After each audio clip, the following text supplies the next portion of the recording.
৪৫,৩৩৫ বর্গ কিলোমিটার আয়তন নিয়ে ইউরোপের ছোট্ট দেশ এস্তোনিয়া। আয়তনে ছোট হলেও তথ্য ও যোগাযোগ প্রযুক্তি খাতে ইউরোপের অনেক উন্নত রাষ্ট্রকেও ছাড়িয়ে গেছে দেশটি। কোনো কাগজ ব্যবহার না করেও চাইলেই ডিজিটাল উপায়ে ঝামেলাহীনভাবে শেষ করা যায় সব কাজ। এমনকি ২০০৫ সাল থেকেই দেশটির সব নির্বাচনের ভোট গ্রহণও অনুষ্ঠিত হয় অনলাইনে।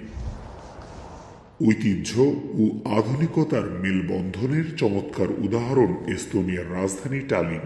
ঐতিহাসিক সব স্থাপনা ও নিদর্শন সংরক্ষণ করেই পুরো নগরকে নতুন করে সাজিয়েছেন এস্তোনিয়ানরা। টালিন ছাড়াও কয়েকটি বড় শহরে ৫০০ বাংলাদেশি শান্তিপূর্ণভাবে বসবাস করছেন, যুক্ত আছেন বিভিন্ন পেশায়। বন্ধুসুলভ জাতি হিসেবেও এস্তোনিয়ানদের প্রশংসা করলেন দেশটিতে বসবাস করা বাংলাদেশিরাও। যারা ট্যুরিস্ট হিসাবে ঘুরতে আসতে চায়, আমি বলবো অবশ্যই তাদের জন্য তালিন একটা খুবই সুন্দর একটা জায়গা হবে। এস্তোনিয়ানরা অনেক বেশি ফ্রেন্ডলি, তারা অনেক হেল্পফুলও হয় বাইরে রাস্তাঘাটে চলাচলের সময়। এবং এখানে আমরা যে কয়েকজন বাংলাদেশি আছি, আমাদের মধ্যেও অনেক ইউনিটিও আছে।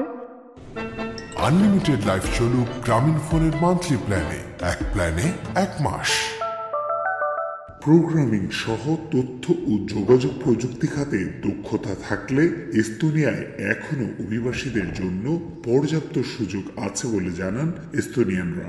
I have met very nice Bangladeshi young people here in Estonia, and I found them very nice and cheerful and the most loving persons I have ever seen. Estonia is, if you know, home of Skype and Wise and Bolt, and so those companies definitely need some very good computer skill people, Bangladeshi young people who can speak fluent English and are as cheerful as my acquaintance, then they probably will survive.